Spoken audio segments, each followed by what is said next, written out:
Hey guys, welcome to my channel. It is Christian here. Thank you so much for joining me today. So today we will be doing a Will I Buy It. I have not done like a traditional Will I Buy It in a couple of weeks. Most of my Will I Buy It's have been more centered around like holiday 2017 or anti-hauls, and just I have been extremely focused on the holidays the last couple of weeks, so I thought that I can come on today and talk about some new releases that are not necessarily holiday related, and I will let you know if I will be purchasing them. So yeah, you guys, if you are interested in taking a look at some of the things that I will or will not be buying, then you are definitely in the right place. Before I get into the video, I just want to say that if you're new to my channel, welcome. Thank you so much for joining me today. If you don't mind, hit that subscribe button down below. And if you're not new to my channel, welcome back. Thank you for continuing to join. And yeah, you guys, let's go ahead and talk about all of the things that I will or will not be buying in the coming weeks. So I think I'm going to keep this one more eyeshadow palette focused because there are a lot of eyeshadow palettes that are about to launch. A lot of them are catching my eye. A lot of them are catching my eye for good reasons, bad reasons, or maybe in the sense of I've already seen that before. I know I do not need it. So the first eyeshadow palette I am going to be talking about is by Laura Lee Los Angeles, and it is the Cat's Pajama palette, and it does retail for $40. It is by a very successful YouTuber, Laura Lee, and it is the first product of her makeup brand. Now this palette launches next week, I believe it is, on October 13th if I'm not mistaken, and it is going to retail for $40. Now I have definitely seen a couple of tutorials of people using this palette, swatching it, playing with it, and all in all, everybody is saying that it is actually a really good palette. It is a very high quality, and they think it is worth the price. I think it is worth the money.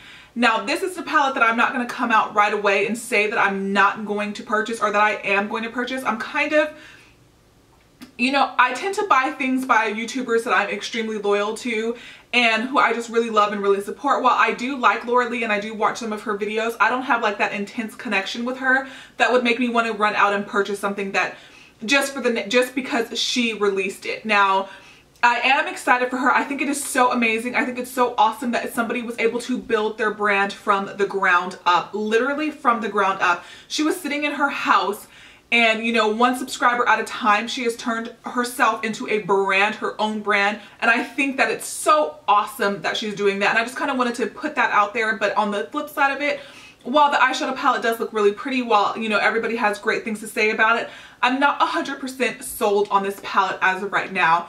I just feel like it's definitely colors that you've seen before, colors that I've seen before. And I know I watched her video where she talked about it, and she said, you know, that she wanted to kind of create a palette that could be used every single day, a palette that represented who she was, you know, as a YouTuber, as a makeup artist, as a makeup enthusiast. And I think that the palette cohesively, the actual packaging itself kind of drives me a little bit crazy because I don't think it's very cohesive, but the eyeshadows themselves, I think that they all pair together really beautifully. I think that they all seem to work really well together. I think it's going to be a great neutral palette. I think it's going to work really well for fall and, you know, transition into winter, but it's also one of those types of palettes that you could wear year round. However, I don't know if I'm ready to drop $40 on this. You know, it is her first makeup launch. It is her first makeup product. And I feel like I just want to kind of see other reviews other than, you know, people who got this, you know, particular palette in PR before I make my personal decision. Because of course quite a few people who have reviewed this palette are friends of hers who know her personally. Not saying that that's going to sway their opinions in any way, shape, or form. But I definitely want to see some more reviews on this particular palette before I decide whether or not I'm going to purchase it. But as of right now, it's not something that I feel the absolute pull, the absolute urge to go run out and purchase. So I'm going to kind of leave this lingering in the maybe pile. But as of right now, it is not something that I am interested in buying at this moment in time. So let me know down below if it is something that you're planning on picking up. Are you going to be awake at 10 a.m. Pacific Standard Time when this palette does launch on the 13th? You know, are you going to try to get your hands on it? I have no doubt. She has a huge following. She has a huge fan base. I have no doubt that this palette is going to sell out on the original launch day. I would be curious to know down below if it is something that you would be willing to spend, you know, a good portion of your Friday morning trying to get your hands on. And yeah, but I do think it's beautiful. And again, congratulations to her. I mean, I think that's so awesome. I mean, 'cause literally starting from nothing, I don't want to say nothing, but you know what I mean. And then coming out with your own makeup brand that you financed yourself.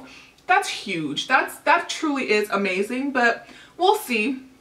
Maybe I'll change my mind on that one down the line. So Anastasia Beverly Hills is deciding to grace us again with another eyeshadow palette this year. This is going to be the Prism palette, and it is going to retail for $42. It is already available on Anastasia's website, and it is coming to a Sephora and Ulta sometime in the coming weeks of October. So the first thing I noticed when I looked at this palette, and I don't know if it was just me, but it is very reminiscent of the Subculture palette. I feel like it does have some similar shades. When I first saw this picture at a glance, I kind of thought that they were announcing the fact that they have reformulated the Subculture palette. The new and improved version of the Subculture palette is coming out. But then when I looked a little bit closer, I realized it was a completely different eyeshadow palette. Now, from what I've heard, it is more traditional to Anastasia's eyeshadow formulation as far as like the Makeup by Mario palette and the Modern Renaissance palette. It is not the formulation of the Subculture palette. Now, it is limited edition, which immediately makes me want to hone in and say, oh my gosh, limited edition, I have to get my hands on it. And if it hadn't been for Subculture, I 100% probably would have grabbed this palette without question. But I think that the Subculture palette has me kind of taking a step back and really wanting to play with it myself, swatch it myself, use it myself, you know, kind of in the store before I run out and purchase it.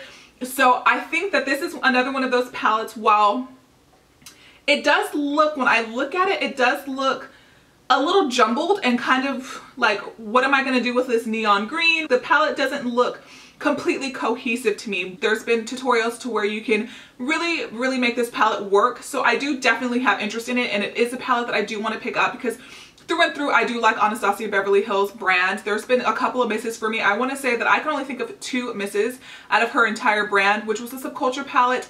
And it wasn't a complete miss for me. It was more of a, I don't know if I want to put this much effort into it type of situation, because I did try it out a couple of times and I got some pretty okay looks out of it, but it did require a lot more work than I was willing to put into an eyeshadow palette. And the stick foundation, but pretty much everything else I've ever tried by them has been knock out of the park amazing. So I think I want this, but I don't want to commit because the Subculture palette was 100% yes. I did not swatch it, I did not play with it, I ordered it before reviews had started coming out. So this is one of those situations where I definitely want to see some more reviews. I want to see some more people's opinions on it, and I want to actually swatch it in store before I make up my mind. But I think it's kind of unique. I mean, there's definitely some colors in here that you've seen before, but then there's also a couple of colors in here that you're kind of like, huh, what am I going to do with this neon freaking highlighter yellow color? But again, I've seen a couple of people use it. It looks really beautiful as a transition shade, an inner corner highlight.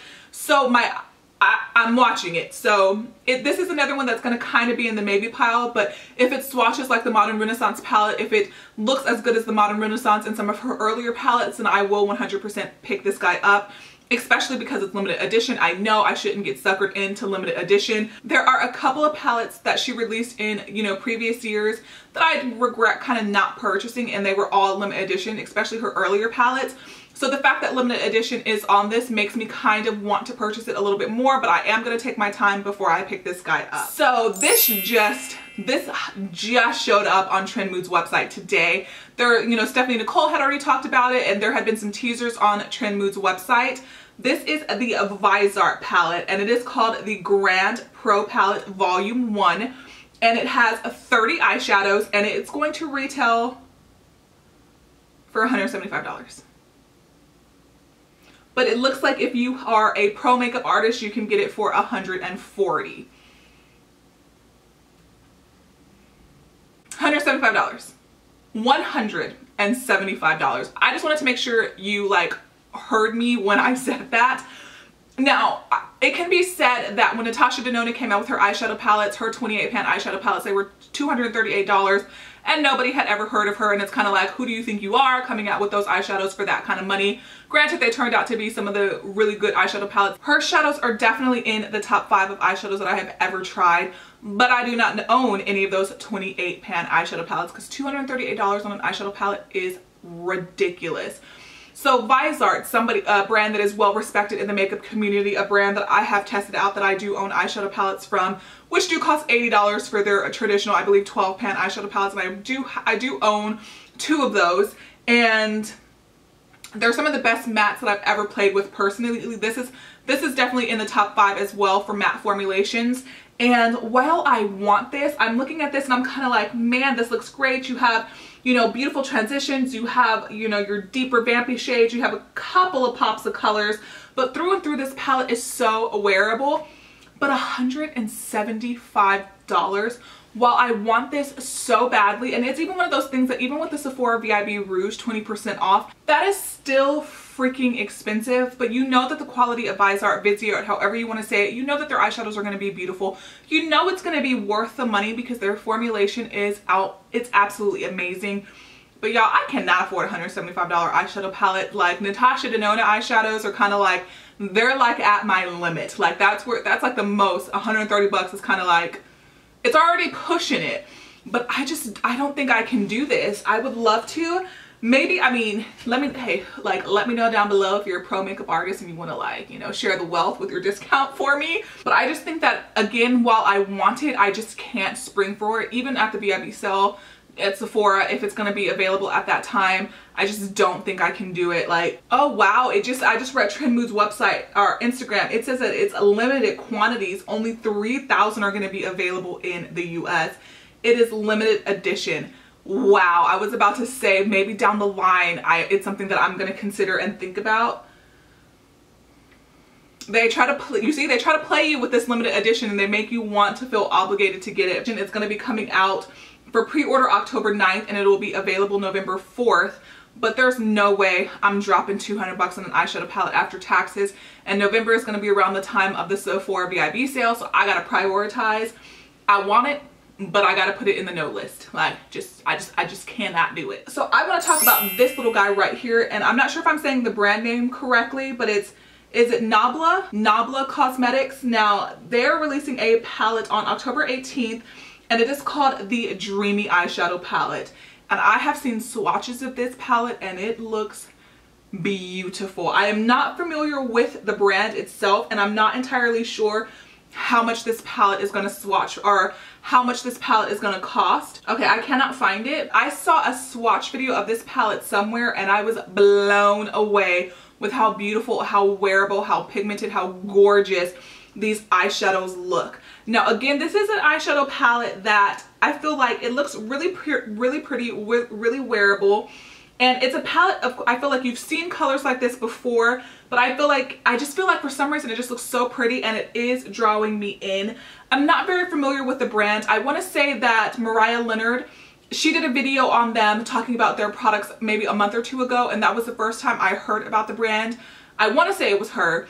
And she says that she really enjoys the products. I have not done too much research on the brand. Let me know down below if you have done any research on the brand, if you own products from this brand and you think that this palette would be like a must-have, because it looks beautiful. I wish I could find that swatch video because it looks stunning. If I can find that swatch video, I will try my best to link it somewhere in this video if I can find it, but it looks so freaking good. And my interest is peaked on this. It is definitely peaked on this, and it's definitely something that I wouldn't mind getting my hands on. But again, let me know down below because I like to do a little bit of research and I like to hear about brands, how they work their shipping, customer service, and things like that before I typically make purchases from them. So if you own anything from this brand, let me know down below. But I'm definitely interested in the Dreamy eyeshadow palette. And another palette that is going to be releasing, it releases October 15th, and it is the new Tarte Toasted palette. Now I do own, and I've had the Tartelette original palette forever and a day, and it was one of my favorite palettes for such a long time. I don't really reach for that one anymore. And then they came out with the Tartelette in Bloom, which I actually purchased more recently, even though it's been out for a while. And now we have the Toasted palette, which I'm not gonna buy. And I do like, and I say it all the time, I actually really do like Tarte's formulation of eyeshadows. I'm not really sure how much this is going to be, but typically Tarte eyeshadow palettes range from $40 to $45 usually, so I'm assuming it's going to be in that range. I will link it down below. But I just feel like this is definitely not something that I need. If you do not own a lot of eyeshadow palettes, then this is definitely something that you would probably benefit from, because it is just going to be your perfect staple everyday warm tone neutral eyeshadow palette. And it's going to have a couple of shimmers in there and some mattes. It's going to be a really good mix. And again, I recently got the Tartelette in Bloom palette and I really, really like it. Had I not purchased the Tartelette in Bloom palette, I might have considered picking this up, but I just feel like I don't need both. There are some different shades between this palette and the Tartelette in Bloom, but they are definitely too similar to justify picking up both of them. So this will be a pass for me. I just don't feel that it's unique enough to make me want to go ahead and purchase it. Now, if I caught it on sale at some point down the line, once the hype has died down for it, of course, because I've already seen a ton of videos on it, I'm getting a lot more picky about the eyeshadow palettes that I purchase. I'm getting a lot better about not feeling like I need to pick up every new makeup release, because there was a time where I probably just would have purchased that just so I could review it for you guys and talk about it for you on my channel. But I don't need it. My makeup collection is already good enough. I already have those colors a bazillion times over. So yeah, you guys, that is pretty much it. Those are all of the eyeshadow palettes that I am going to be talking about today. Most of them I'm going to be passing on. I mean, there's a couple that I do have interest in, but as of right now, it's either price or it's just too similar to too many other things in my collection. Let me know down below if any of those palettes piqued your interest, and are you going to be picking any of them up? And yeah, you guys, thank you so much for joining me on this week's Will I Buy It, and I will see you in the next video. Bye guys!